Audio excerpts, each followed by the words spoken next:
हमको बता रहे थे कॉर्पोरेट कनेक्शन एक ऐसा शो है जहां पर हम मैनेजमेंट से बात करते हैं। तो आज कॉर्पोरेट कनेक्शन में हम बात करेंगे रॉयल ऑर्किड होटल्स के मैनेजमेंट से, जिनसे बात होगी ऑक्यूपेंसी बढ़ाने को लेकर कंपनी की रणनीति क्या है, किस तरह के ट्रेंड्स दिखाई दे रहे हैं, क्षमता विस्तार को लेकर आखिर क्या योजना है, ग्रोथ को लेकर कंपनी किस तरह से अब अपनी रणनीति और स्ट्रैटेजी जो है वो बना रही है। सभी मुद्दों पर हमारे साथ मैनेजमेंट जुड़ेंगे, लेकिन उससे पहले कंपनी के बारे में आपको कुछ हम बता देते हैं। तो रॉयल ऑर्किड इंडस्ट्री में तेज़ी से ग्रोथ करने वाला होटल है। इस लिस्ट में इनका नाम जो है वो शामिल है।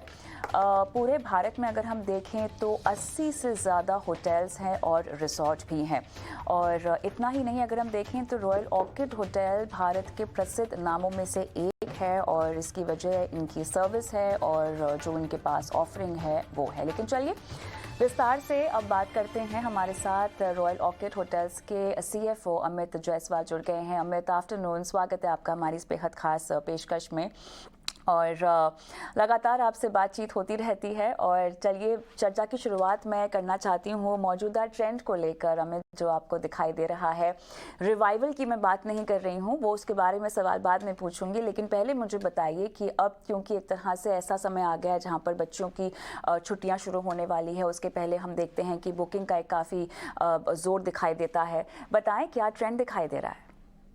नमस्कार कविता जी। जहां तक ट्रेंड की बात है तो इंडस्ट्री अपने पीक पे चल रही है। ओके। और ये ट्रेंड कोविड के बाद शुरू हुआ था लास्ट ईयर फर्स्ट क्वार्टर से। और ये कंटिन्यूअस ग्रोथ हुआ है एवरेज रेट्स में भी और हमारी ऑक्यूपेंसी में भी। लास्ट क्वार्टर भी बहुत अच्छा गया है। जहां तक हमारी कंपनी का बात है, इंडस्ट्री भी अच्छी कर रही है। और मैं एक चीज बहुत इंपॉर्टेंट है जो बताना चाहता हूँ सभी लोगों को, कि अगर आप हिस्टोरिक डेटा उठा करके देखें तो 15 मार्च से लेके 31 मार्च तक जनरली बहुत डल होता है, बिकॉज ईयर एंड आ जाता है, एग्जाम्स एंड ऑल। बट ये साल जो है एकदम उसके विपरीत रहा है। इतना बढ़िया लास्ट 15 डेज और फोर्थ क्वार्टर कभी नहीं रहा।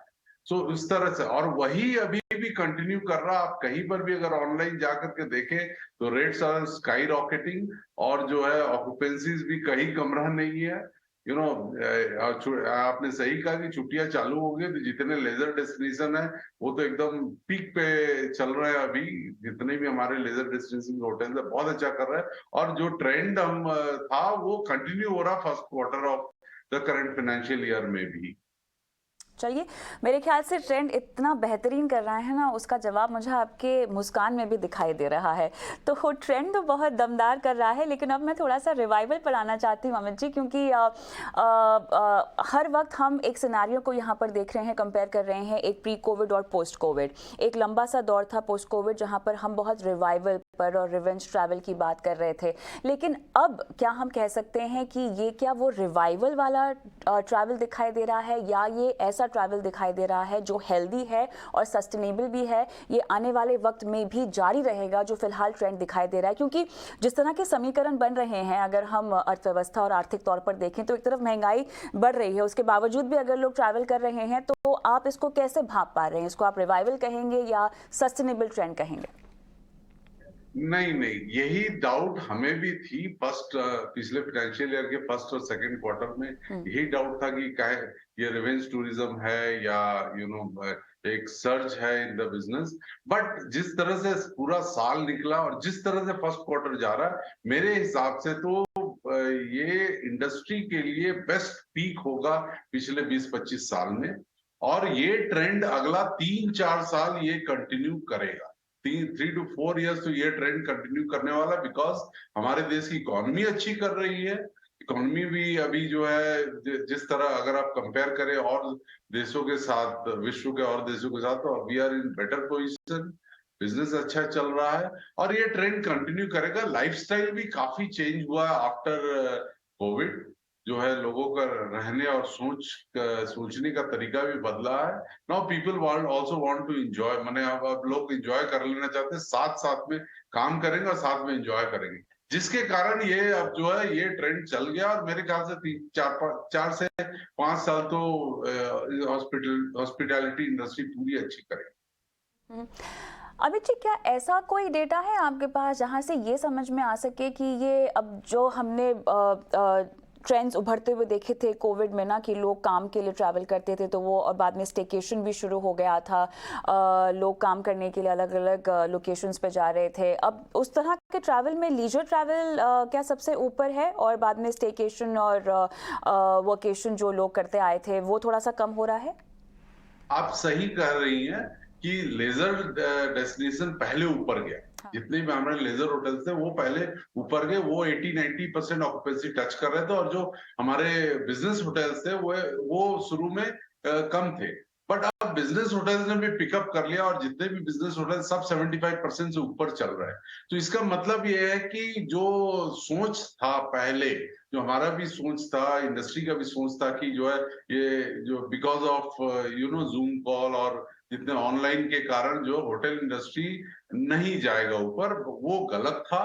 अब जो है, और ये फैक्ट है कि जिस तरह से आप आमने सामने बैठ के बात करते हैं या डीलिंग्स करते हैं, वो ऑनलाइन पे नहीं हो सकता है। वो फीलिंग्स नहीं आती है, एक दूसरे को आप समझ नहीं सकते हैं उस तरीके से जिस तरीके से आप सामने बैठ के समझते हैं। तो बिजनेस जो है वापस आ गई है। अब सारी कंपनीज जो है अब अपने लोगों को बाहर भेज रही है, सारी कंपनीज ऑफ साइट मीटिंग्स करती हैं, सारी कंपनीज अपने एम्प्लॉइज को बाहर भेजते हैं, तो जिसके कारण जो बिजनेस जो है it has bounce back better than the pre covid level. Let me tell you, हमने प्री कोविड लेवल से अब आगे बढ़ गए हैं। जो प्री कोविड लेवल था डेटा, जो हमारा ऑक्यूपेंसी बिटवीन 70-73% होता था, अब हम 75-80% हम पहुंच गए। तो जो प्री कोविड लेवल्स को हमने छोड़ दिया पीछे, रेट्स और ऑक्यूपेंसी दोनों।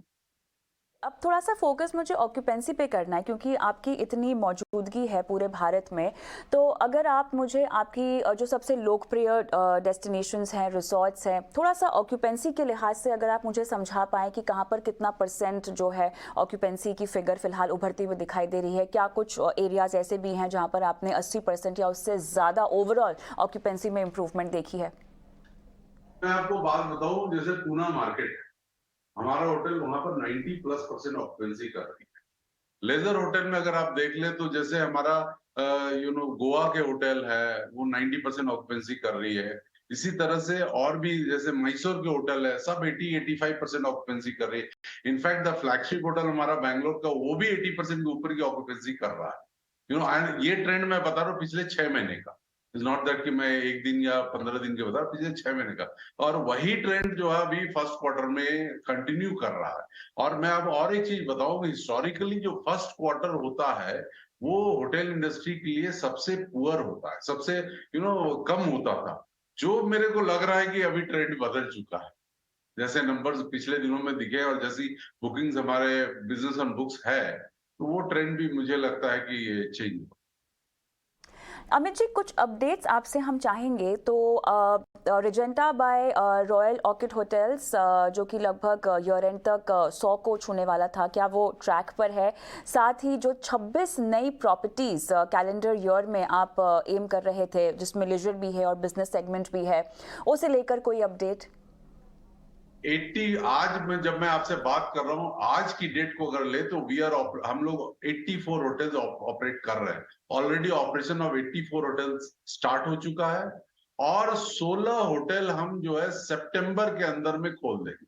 सो बाई सितंबर एंड हम जो है 100 होटल क्रॉस कर जाएंगे अक्रॉस इंडिया। ये बहुत बढ़िया। अब इंटरनेशनल मार्केट्स की ओर मैं रुख करना चाहती हूँ। तो सबसे पहले तो मुझे वहाँ माहौल बताइए, किस तरह से आप भाप पा रहे हैं, आपकी रिसर्च क्या कह रही है? बहुत अच्छी मार्केट है, हम भी ट्राई कर रहे हैं, जैसे श्रीलंका मार्केट में, मालदीव्स में, और जो है एशियन कंट्रीज लाइक थाईलैंड वगैरह भी हमारी बातचीत चल रही है बहुत एडवांस स्टेज में। और जो है मैं बहुत जल्दी न्यूज दे पाऊंगा कि जो है वी हैव गॉन इंटरनेशनल। इसका आपने नाम लिया, श्रीलंका, मालदीव्स, नेपाल, यूएई, थाईलैंड। कोई कैपेक्स को लेकर आपने किसी चीज को निर्धारित किया है? नहीं, हम जो एसेट लाइट स्ट्रैटेजी में चल रहे हैं, जहां पे हम कोई केपेक्स कहीं किसी भी होटल में नहीं डालने वाले हैं। हमने आगे भी बताया, गोवा का जो हमारा होटल है वहां पे हमें कुछ रूम्स ऐड करने का प्लान है। अभी हम उस गोवा के होटल जो अपने अब जो ओन्ड प्रॉपर्टी है 73 रूम्स की, वहां पर हम 30-40 कमरे और ऐड करने की प्लानिंग स्टेज में है। मोस्ट प्रोबेबली जो है अगले साल तक आप वहां पर ऐड कर लेंगे। उसके अलावा कोई मेजर केपेक्स नहीं है, बाकी running repairs and maintenance of the upgradation of the properties पे हम काम कर रहे हैं, बिकॉज पिछले 2-3 साल में काफी काम नहीं हुआ था, तो उसमें थोड़ा बहुत जो है हम लोग R&M पे फोकस करके काम कर रहे हैं। ऐसा कोई मेजर केपेक्स का हमारी प्लानिंग नहीं। थोड़ा सा रूम रेट्स की कीमतों पर मैं बात करना चाहती हूँ, और इस कीमतों को हम डिमांड में जो जोर दिखाई दे रहा है उसको दो भागों में डिवाइड करना चाहती हूँ। एक कॉर्पोरेट होगा और एक दूसरा सामान्य होगा। तो रूम रेट्स में कितनी बढ़ोतरी की गई है, क्योंकि डिमांड इतनी स्ट्रांग दिखाई दे रही है, तो यहाँ पर कुछ इजाफा। साथ ही अलग से पूछना चाहूँगी कॉर्पोरेट डिमांड में किसी भी तरह की रिकवरी, जो आपने शुरुआत में कहा कि वो भी अब जोरों पर है। सो ओवरऑल जो मैं आपको बता दूं कि कॉर्पोरेट रेट्स भी हम 7 से 8% इस साल में बढ़ा दिए हैं, जिसका हमने ट्रेंड पिछले 3 महीने में देखा है। और जहां तक अदर सेगमेंट की बात है या अदर सेगमेंट की बात है, वहां पे कम से कम 15% की रूम टैरिफ जो है, जिसमें से हम उस वहां भी हम 7-8% ऑलरेडी बढ़ा चुके हैं, और इस फाइनेंशियल ईयर में ओवरऑल 10% का जो है रूम रेंट ऊपर जाने का हमारा टारगेट है। अमित जी, अब क्योंकि इतनी बढ़िया डिमांड दिखाई दे रही है, तो इसको भुनाने के लिए क्या कुछ और फीचर पैक चीज़ें आपकी तरफ से ऑफर की जा रही है, कुछ और एड ऑन्स किए जा रहे हैं? क्या इनोवेशन पर आपका फोकस है? मेटावर्स, ओह, हम मेटावर्स पे काम कर रहे हैं, तो we are getting metaverse into all our hotels. और जो है जिसके कारण आप बैठ करके देख सकते हैं कि होटल माने हर पार्ट ऑफ द होटल आप देख सकते हैं हमारे कहाँ कहाँ होटल है वगैरह। तो एक तो डिजिटल टेक्नोलॉजी पे हम काफी काम कर रहे हैं, AI पे भी हमारा काम चल रहा है। तो एक वो है। दूसरा, ease of booking, ease of getting, हमारा जो चेक इन वगैरह होता है उसको भी हम, अब आप गाड़ी में बैठ करके अपना चेक इन कर सकते हैं। आप जैसे ही होटल अप्रोच कर रहे हैं, आपको रुकने की जरूरत नहीं है। आप गाड़ी में बैठ करके आप अपना चेक इन कीजिए, सीधा take the key and you can go to the room straight away, आपको वेट करने की जरूरत नहीं। सो ऑल दिस थिंग्स पे हम जो है काफी काम कर रहे हैं। और जो बड़ा एक मार्केट है, जो वेडिंग मार्केट उभर के आया पिछले 1 साल में, अगर हम देख रहे हैं, तो वेडिंग मार्केट में भी हम जो है काफी काम कर रहे हैं, बिकॉज वो एक बहुत बड़ा मार्केट है हमारे लिए भी और इंडस्ट्री के लिए भी, कि बहुत बिग सोर्स ऑफ रेवेन्यू है वेडिंग मार्केट, जिसपे हमारा काफी काम चल रहा है। ताकि इफ यू आपको अगर वेडिंग करना, आप होटल में आते हैं, तो आपको क्या चाहिए, it's all readymade, already done है। आप उसमें से चूज कीजिए, थोड़ा बहुत टेलर मेड करना करिए, एंड यू आर देयर। नहीं, वो उस समय तो आपसे काफ़ी बात भी हुई है, काफ़ी शोज़ भी हमने साथ में किए हैं। तो अब क्योंकि अब आपका स्पेशल फोकस इसमें बढ़ गया है, तो सर्विसेज में बताइए आप क्या क्या ऑफर कर रहे हैं जो कि मार्केट से बहुत अनोखा होगा। सी, एक चीज पे हमने काम किया है कि आप once you come inside the hotel, आपको अगर वेडिंग करनी है, तो from top to bottom everything we can do it for. आपको कोई हेडेक लेने की जरूरत नहीं है। आपको top to bottom everything will be arrange by the hotel. So that kind of packages we have made, जो कि काफी बिक रहे हैं और जो अच्छा चलेगा। आगे आने वाले टाइम में लोगों के पास वक्त कम होगा, पैसे होंगे, यू पे, और आपको सारा चीज जो है मिल जाएगा on click of the button once you come inside the hotel. अच्छा, एक सवाल आपसे पूछना है, क्योंकि ये तो बजट में भी हमने सुना एक मिशन है कि आप डोमेस्टिक और फॉरेन टूरिस्ट को जो है जितना हो सके आप अट्रैक्ट करें, और इंडस्ट्री ने इसको काफ़ी पॉजिटिवली भी लिया है। लेकिन क्या कहीं ना कहीं ये चीज़ साइडलाइन होती हुई दिखाई दे रही है, क्योंकि यूनिफॉर्म GST रेट एक बहुत पेंडिंग डिमांड है, काफ़ी लंबे समय से लटक रही है। इसको लेकर किसी भी तरह का डिमोटिवेशन? हमने हमने काफी रिप्रेजेंटेशन किया है गवर्नमेंट को भी, कि जो हमारा जो GST रेट है होटल इंडस्ट्री पे, ये नॉन कॉम्पिटिटिव हो जाता है अगर आप नेबर्स को टच करें, या और यूरोपियन कंट्रीज या अमेरिकन होटल्स को टच करें। अब आप देखिए, जैसे श्रीलंका में 11% है, यूरोपियन कंट्रीज में 6% है। तो दैट वे हमारा GST रेट जो है, और अब जो ARR बढ़ गया है, तो अगर हम 7,500 के ऊपर अगर हम होटल कमरे बेचते, तो जो है आपका जो 18% लगता है हमारा टैक्स। अभी जो है 7,500 से नीचे पे 12% है। तो ये एक बहुत बड़ा सेटबैक है, जिसपे गवर्नमेंट को सोचना चाहिए, बिकॉज हम जो है काफी फॉरेन करेंसी अर्न करते हैं। हमारी इंडस्ट्री जो है, टूरिज्म इंडस्ट्री काफी फॉरेन करेंसी अर्न करते हैं, and we are on top 5 में हम आते हैं कि हम देश के लिए फॉरेन करेंसी अर्न करते हैं। तो सरकार को सोचना चाहिए। अब होटल जो है, it is no more luxury, ये सोच जो है सरकार में आनी चाहिए कि ये पहले था किसी टाइम में, आज से 15 साल पहले जो है लग्जरी हुआ करता, अब ये लग्जरी नहीं, ये नेसेसिटी बन गया है आम जनता के लिए भी और डोमेस्टिक ट्रैवलर्स के लिए भी। तो टैक्स आई फील कि we are on the higher bracket, may be और एक 5-6% डेफिनेटली इसको कम किया जा सकता है। चलिए, आखिरी सवाल आपसे लेना चाहूंगी, रेडगेन के कोलैबोरेशन को लेकर किस तरह से आपको लगता है कि ऑफरिंग्स जो है और ग्रोथ जो है वो काफी बेहतर होगी इसके बाद? सी ग्रोथ तो बेहतर अब जो है डेफिनेटली, जिस तरह का डिमांड और सप्लाई का गैप अब धीरे धीरे बन रहा है ना। सी डिमांड अपने आप में बढ़ती है बट सप्लाई जो है अभी उतनी नहीं है, और ना, और होटल इंडस्ट्री की सप्लाई उतनी जल्दी नहीं आती, टेक्स 4-5 साल लगता है सप्लाई आने में। तो ये गैप बहुत बड़ा काम करेगा ग्रोथ के लिए। डिमांड सप्लाई का गैप, हमारे देश को काफी होटल्स चाहिए। जिस तरह से इकोनॉमी ग्रोथ कर रही है, जिस तरह से प्रोजेक्शंस है कि अगले 7-8 साल में जिस तरह इकोनॉमी ग्रो करेगी, और होटल कमरे चाहिए होंगे, नहीं तो रेट्स स्काई रॉकेट होंगे। चलिए अमित जी, जब भी आप आते हैं शो पर बहुत अच्छा लगता है आपसे बात करके। बहुत बहुत धन्यवाद, अब की बार भी आपने समय निकाला और इतनी बारीकी से। Thank you. धन्यवाद सर।